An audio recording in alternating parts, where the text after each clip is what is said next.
अभिजित निष्काळजी दत्तानला घेऊन एका बिल्डिंग जवळ आला. ह्या बिल्डिंगमध्ये खूप छोट्या छोट्या अशा काचेच्या रूम होत्या. आतमध्ये बसून बरीचशी मंडळी काहीतरी हालचाल करताना दिसत होती. कोणतरी असं मारायला लागले, कुठं काहीतरी करायला लागले. असं असं वाटत होतं की सगळं हवेत हातवारे करायचं चालू आहे.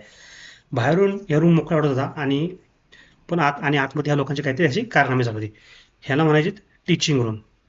एक रूममध्ये निष्काळजी आणि दत्तानंद आले. तिथे स्क्रीनवर निष्काळजीने असं बोट ठेवलं आणि तिथं मेसेज येऊ लागला. बाहेरील लोकांना आता असं दिसत होतं की निष्काळजी हवेतच काहीतरी बोट ठेवतोय किंवा काहीतरी चालू आहे आणि दत्तानं जसं हवेतच हातवारे करतोय असं आता बाहेरच्या लोकांना दिसत होतं. तसं जसं निष्काळजीने बोट त्या स्क्रीनवर ठेवलं तसा एक आवाज यायला लागला. नमस्कार अभिजित निष्काळजी, तुम्ही 5 पैकी पहिल्या परीक्षेमध्ये नापास झाले आहात. पहिली परीक्षा परत द्या किंवा परीक्षेचा अभ्यास पुन्हा चालू करा.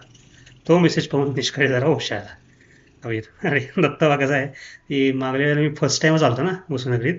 मी जरा नापास झाले, पण ह्यावेळी मी मन लावून अभ्यास करणार आहे आणि पास होणार. बरं आता तू हात ठेव दत्तन. पण हे आहे तरी काय अभिजित, प्रत्येक नवीन जादूगाराला काही बेसिक गोष्टी माहिती हव्यात, म्हणून वसुनगरी मार्फत ही टीचिंग रूम बनवण्यात आलेली आहे. तू इथे कधीही येऊन हात दाखवून तुझा अभ्यास पूर्ण करू शकतोस.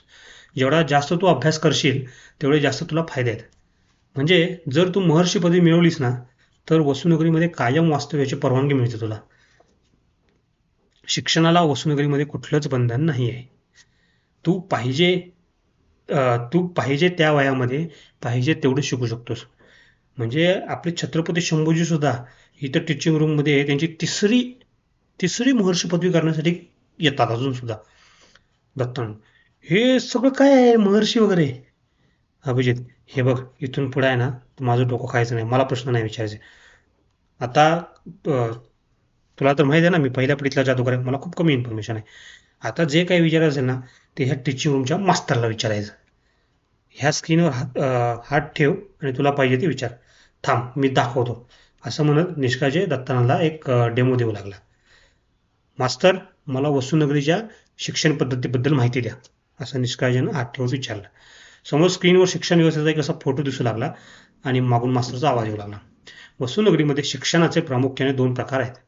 पहिला प्रकार म्हणजे बेसिक नॉलेज आणि दुसरा प्रकार म्हणजे स्पेशल नॉलेज. बेसिक नॉलेज म्हणजेच साधारण नॉलेज, साधारण शिक्षण आणि स्पेशल नॉलेज म्हणजेच असाधारण शिक्षण. बेसिक नॉलेजमध्ये जादूगारांच्या अतिशय बेसिक गोष्टी शिकवल्या जातात व ह्यामध्ये पंचपरीक्षा चाचणी नावाची 5 भागांमध्ये होणारी एक परीक्षा असते. ही परीक्षा पास झाल्यावर तुम्हाला एक जादूगार म्हणून मान्यता मिळते व तुम्ही ह्या शिक्षणाच्या आधारावर छत्रपतींच्या कोतवालीमध्ये नोकरीसाठी अर्ज करू शकता. जर तुम्ही छत्रपतींच्या कोतवालीमध्ये नोकरीमध्ये असाल तर तुमच्यावर 1 वर्ष वास्तव्याची अट राहत नाही आणि तुम्ही नोकरीमध्ये असेपर्यंत पूर्ण वेळ वसुनगरीमध्ये राहू शकता. ह्या व्यतिरिक्त पंचपरीक्षा पास झालेले मान्यताप्राप्त जादूगारच हे वसुनगरीच्या निवडणुकीमध्ये मतदान करू शकतात.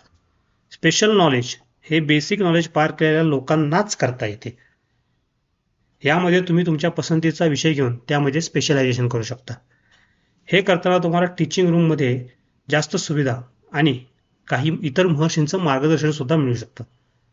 स्पेशल नॉलेज पूर्ण झाल्यावर तुम्हाला महर्षी ही पदवी मिळते आणि टीचिंग रूममध्ये तुम्हाला जॉब सुद्धा मिळतो आणि तुम्हाला 1 वर्ष वास्तव्याची अट राहत नाही आणि तुम्ही नवीन शिष्यांना त्यांचं स्पेशल नॉलेज पूर्ण करण्यासाठी मदत करू शकता. स्पेशल नॉलेज तुम्ही कितीही वेळेला वेगवेगळा विषय घेऊन करू शकता, ह्याला काही लिमिट नाही आहे. अभिजित, मास्तर मला बेसिक नॉलेज आणि 5 परीक्षांबद्दल माहिती द्या, तसं मास्तर बोलायला लागला. जादूगरी किंवा वसूल समुदायाच्या ऊर्जा रूपांतरामधील अतिशय बेसिक गोष्टींवर पंचपरीक्षा ही आधारलेल्या आहेत.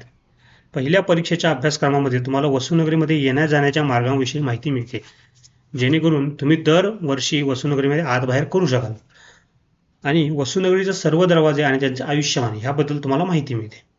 दुसऱ्या परीक्षेच्या अभ्यासक्रमामध्ये तुम्हाला ध्यानधारणेचे विविध प्रकार शिकवले जातात. जादुई ताकद ही ध्यान केंद्रित करण्याच्या क्षमतांवरच आधारित आहे, त्यामुळे तुम्हाला हा भाग खूप महत्त्वाचा आहे.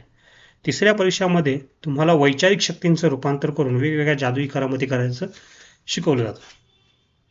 शेवटच्या 2 परीक्षांमध्ये तुमचं संरक्षण आणि आक्रमणाची चाचणी घेतली जाते. तसेच तुम्ही सलग किमान 6 तास जादू करण्याची क्षमता डेव्हलप केलेली आहे की नाही ह्या बाबतीत तुमची चाचणी घेतली जाते. ह्या 5 परीक्षा देण्यासाठी वेळेचं बंधन नाही. तुम्ही एकाच दिवशी सुद्धा ह्या 5 परीक्षा देऊ शकता.